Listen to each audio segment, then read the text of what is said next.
Paul, I want to ask you as well, conversely on the other side, on the winning side of this Grey Cup, what does this victory do for the legacy early in his career here still of a guy like Ryan Dinwiddie, who obviously 2 out of the last 3 now, they've put together a pretty nice little run here. They had a great season last year, of course, that came up short in a disastrous outing against Montreal, who ended up winning, but still 2 out of the last 3, and he's really established his own unique fingerprint on this Argos legacy here.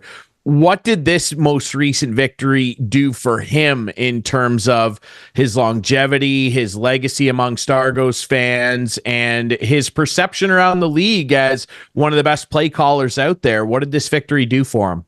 Well, I think a couple of things when I think what's happened at the Argos organization. I think their personnel department has done a spectacular job bringing a lot of great players in, and you start with that, and you need great players, and they've done that. They brought a lot of great players from Calgary when Ryan came over. He was able to get a bunch of guys, and then they brought in some good young guys, and then Chad Kelly's in the building.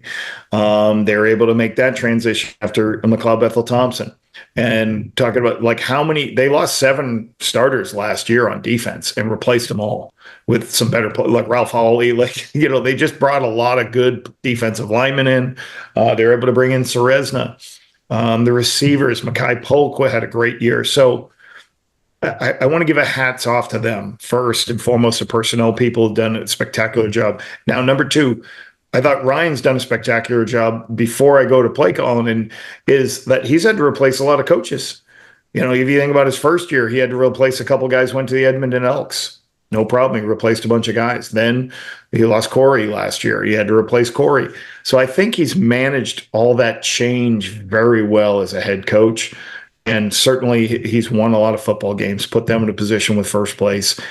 So no, he's done a spectacular job, and he's done a good job of no matter what quarterback he's had in the game, and performed well. So I think he's done a spectacular job.